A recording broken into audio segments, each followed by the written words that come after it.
Hey there, this is Matt once again, and this is a film I was actually not thinking of reviewing, but I figure I've been watching quite a few random movies. Why not review this film? And that is The Invasion. Now, this is a film I picked up probably years and years ago when it was around like 50 cents. Because a lot of times there are films that I've seen, but I don't remember much about. And then I get curious because I'm like, I wonder how come I don't remember that. Probably there's a good reason why, but it's that curiosity factor. In the film, for those who don't know, this is the fourth incarnation of the Body Snatchers story.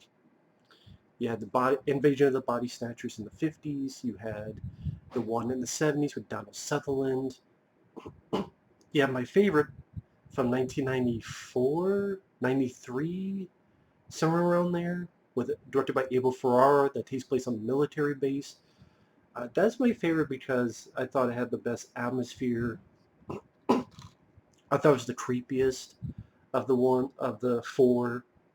I love the military base idea, and there's just certain moments that stick out, like we don't run, we don't hide, nowhere, because there's no one like you left. That monologue, things like that, just really I thought was quite chilling. So to be honest, I didn't think you needed another Body Snatchers incarnation after that one, but they did.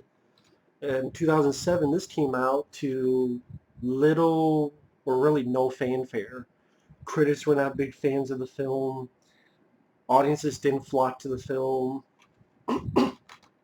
If people talk about Body Snatchers, no one ever talks about that. I think it's considered by most to be the least effective of the Body Snatchers movies. And for good reason, because of the movie, it's not really memorable. It's not uh, suspenseful. It's not creepy. I don't really feel any bits of atmosphere. It does feel like a generic Hollywood product. And the cast do the best they can. I mean, you got Nicole Kidman, who I don't mind, Daniel Craig, who I like, Jeffrey Wright, Jeremy Northam, also Veronica Cartwright, who was in the 70s Invasion of the Body Snatchers, as well as the original Alien. Sorry, over a little thing I caught recently. But that cast doesn't really have much to work with, and I know this was messed around in production. Apparently, I don't know how much of the film was reshot, but I know there was additional photography for the third act because there's a car chase scene. Apparently, they brought in the Wachowskis, guys who worked on the Matrix films and others, to help rewrite some bits of the film, mainly the third act. And they even got another director, I believe the guy's name is James McTeigue, to direct certain sequences like the car chase in the finale. And I'm always curious about what that initial cut of a movie, because that's the interesting thing, is that you could take a film and in one cut it's a decent film, but then you change a couple things and it becomes a really crappy film. So that's why for many different kinds of movies, I'm always curious about the extended cuts or the alternate cuts, or what was cut out, what was changed, what was reshot, what was additional photography, what was the original interpretation, what was the original vision. That fascinates me. The what ifs, the what could have beens. Now, I'm not saying the original version would have been great either, but out of curiosity, I would have been interested. I think with the avenue of DVDs and Blu-rays, just put that stuff on there. Because I think people who are not even interested in the film, they would be interested just learning on a filmmaking aspect. As a fan of cinema of all kinds, of how you take the same product, and that's why Exorcist, the prequel, Dominion, and Exorcist the Beginning was so fascinating to me, when I reviewed those films and looking at both versions, how they're kind of similar, but this goes one different way and this goes another different way, tone-wise or atmosphere-wise. Rennie Harlan's felt a little bit more like an action movie. Dominion felt a little bit more of a down and dirty drama. But anyway, get into this. I always thought it was weird they just called it The Invasion. For some reason, they didn't want to put Body Snatchers in the title. I think it would have helped in the box office, perhaps, because The Invasion is such a generic title. I mean, right, the 90s one was called Body Snatchers, and that did not do well either, so maybe it would not have made a difference. But The Invasion, again, is such a generic title. Like, it could be anything. Any type of sci-fi film could be called The Invasion. I mean, the plot, this time it's a shuttle crashes and people are getting infected like a virus. And instead of pods, it's you get infected. At times, I thought this was a goofy idea. They'll spit on people. I'm like, what are they, the fucking dinosaur from Jurassic Park? But I guess they wanted to be different, but I don't know. I just thought that was a silly idea. Other times they try to, which I thought this part was interesting in the fact of inoculation. Although some people could probably look at it as an anti-vaccine movie, but I don't think that's the case. I think it's mainly how if you trust the government, you trust the news, how it can mislead you. Oh yes, it's the flu. There's this flu. Get inoculated so you don't have to deal with the flu, but they're really inoculating you with this. I keep saying virus, but that's not the right word for it. But you get infected, and then when you go to sleep, you'll have this change, and you become this emotionless being. And Nicole Kidman doesn't do that bad of a job. It's just there's really nothing much to her character other than she has a son. She had a little bit of seems like a messy divorce with her ex, played by Jeremy Northam. Her and Daniel Craig have a little bit of a relationship going. She's a psychiatrist. She's seen Veronica Cartwright, who is saying that her husband is not her husband. And then when the shit hits the fan, she's pretty much just looking for her son. There's a lot of things in this movie that just seem really... the phrase I keep thinking of is Hollywood. I know it's a stupid thing to say, but it's such a... It doesn't seem like it has an identity. In a weird way, it's... The other three Body Snatcher films I do enjoy to different degrees. The 70s film, although it does have a downbeat ending, it is definitely a memorable ending, and it is a well-made movie with a good cast, so I can't hate the film. It's not my favorite Body Snatchers film, but I appreciate its merits. The 90s one, like I said, is my favorite. The 50s one is a good one with Kevin McCarthy. They each have their own identity, their own feel, their own uniqueness. And you can see why people were fans of that one or that version or that version. But I wouldn't see why anyone would gravitate towards this one as being their preferred version. Because again, it doesn't really have an identity of its own. It's very sort of, I don't know if I want to say soulless, but it's not as in-depth as it thinks it is. It's not as thought-provoking as maybe the director thought he was going for. The furthest it goes into is, well, you look at the news and there's all this crime and wars, but if that would have disappeared, that was what made it cease us to be human. Some bullshit like that. And there's some flashy editing I didn't care for. I mean, the movie begins with a scene we see in the third act. So already you're kind of lost the suspense of, well, we know this character isn't going to turn. Granted, you probably figured that already by yourself, but it's like, okay, now you're just waiting for the audience to catch up to that first scene you just showed us. And like I said, it's really no surprises. Like when Daniel Craig pops up in the picture in the third act, you're going, oh, he's not human. Or I mean, he's changed. You just know it. Because last time he was in a cop car and he was being chased. Now he's in these nice clothes and he just happens to pop up in the subway. Or not subway, but in this facility that Nicole Kidman is with her son. Is like, okay, you know who... there's no suspense. That's what I'm saying. There's no suspense.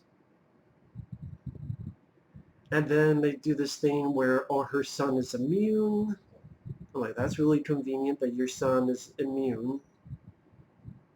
And I did some editing that's wonky. Like there's a point where Daniel Craig and Nicole Kidman are having a conversation. And it cuts between them having a conversation to in the future, them in a car going through a roadblock. And in the middle of this action scene, it keeps coming back to their conversation. Then a bit more of the action, then the conversation. Then a little bit more of the action, then the conversation. I'm like, what are you trying to do here? This is just almost discombobulating. And I know this doesn't mean anything, but I just found it funny because Nicole Kidman's been infected, but she has to stay awake because once you've been asleep, you'll change. Which that in itself is really weak and lame, the effects. Because really it's just it's this ugly looking shit on their face. Nowhere near the creep factor of the 90s one, or even the 70s one. I mean, the 70s one, people remember that half man, half dog, weird abomination, or the famous pause in the 50s one, or the really creepy stuff.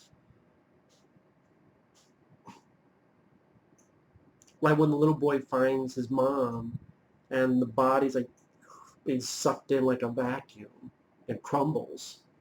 And it's like, oh shit, that was his real mom, and now here's this new thing. And of course, the little boy screams and runs off. Like, that was creepy. That was like, ooh, that's unsettling.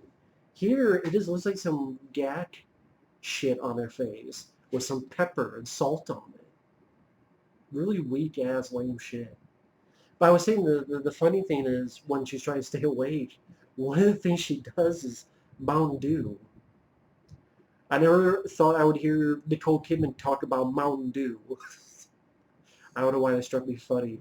And then this funny thing where it's a side shot and she gets the Mountain Dew. And if you ever see this film, all three of you, if you ever see this film again or one time, whatever, she gets the Mountain Dew. First off is a shot. If you imagine, it's this. First is a shot, she gets it. Camera's here. Thankfully, the Mountain Dew logo is in perfect view. Now, when you do that, of course, to the side, it's going to be the ingredients and other shit. So then, at first, it's that way, to the side, half and half. But this is what the editing does. She does this. Then it cuts to another edit as she finishes the movement. And during that one upward movement, the side camera goes from here, all of a sudden, the Mountain Dew is here as she drinks it.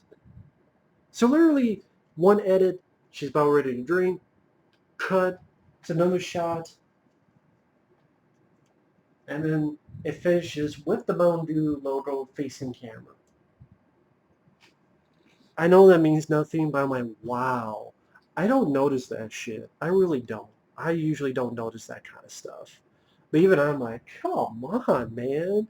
Yeah, that fucking desperate, you're that inept. You can't complete one fucking movement of her drinking a fucking Mountain Dew without a clear editing mistake.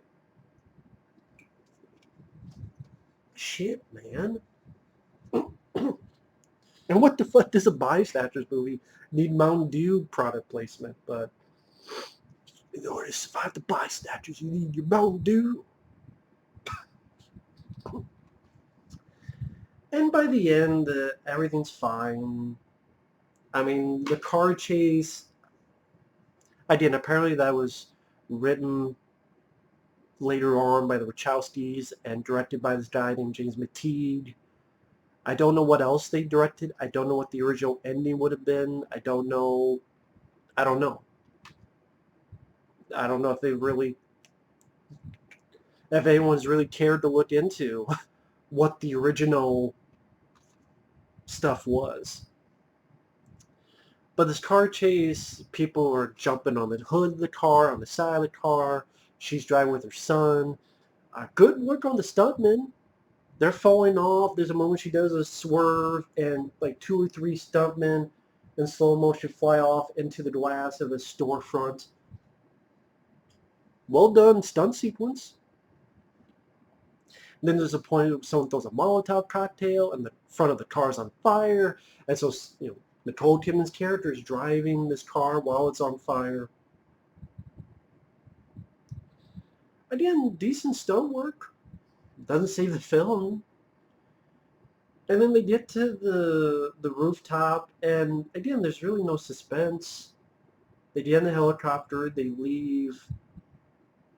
Even the 90s Body Snatchers, it still kept that suspense because you think everything's okay, and then, oh shit, the little boy is a fucking Body Snatcher?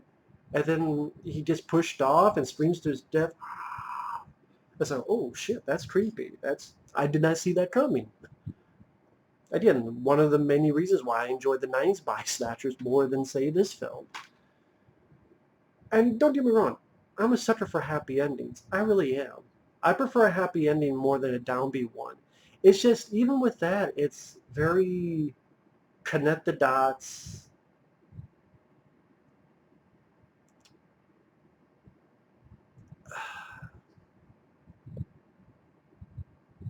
The opposite of incredible, whatever that mundane or boring ending for the most part. They get a helicopter and it cuts straight to Jeffrey Wright with reporters. They've created a cure. So most people who got turned, they're being cured and they're fine. They're human. They're back to being human, humanity. And then everything's fine. So, yeah, the movie is Much Ado About Nothing. Granted, I didn't go into a rage because it didn't make me mad, piss me off. Again, the actors, they don't do that bad of a job. And who knows, maybe you could make another Body Snatchers movie for the 2000s, but it just, I don't know what this reviewer is smoking. Gripping from start to finish, not even close. It's, I forgot, this is produced by Joel Silver. I completely forgot about that. Joel fucking Silver. And Oliver Hirschbiegel, he directed, I don't know what the hell he's done since then.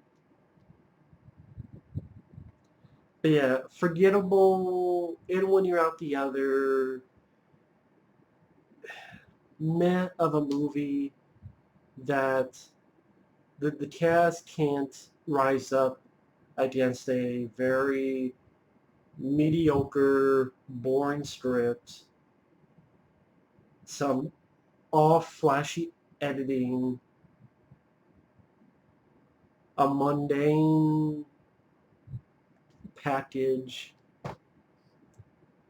Direction wise, there's nothing that stuck out. It's like, oh wow, that was really cool. And probably a lot of cooks in the kitchen because you have literally 6 executive producers. 6 executive producers. What you did to a movie that you did in 6 executive producers, where probably each one of them had a. Now I know the phrase. This seems like a movie done by committee. That's the phrase I'm thinking of.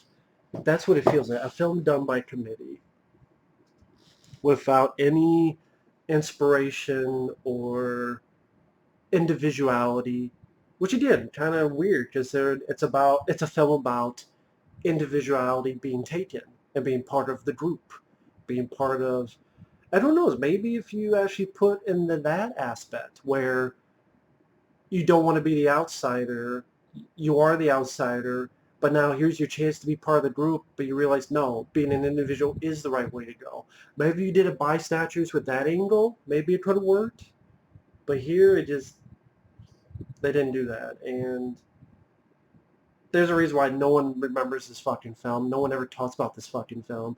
If they do talk about Body Snatchers, they talk about the other ones, not this. So nothing else to say, but anyway, thanks for watching. Take care. We'll see you guys later with a much, I'm sure, much better movie that I'll be seeing. See you later. Oh, and again, check out the 90s. I have it on Blu-ray over there, but check out the 90s Body Snatchers by Abel Ferrara. Much better movie than this. See you guys later.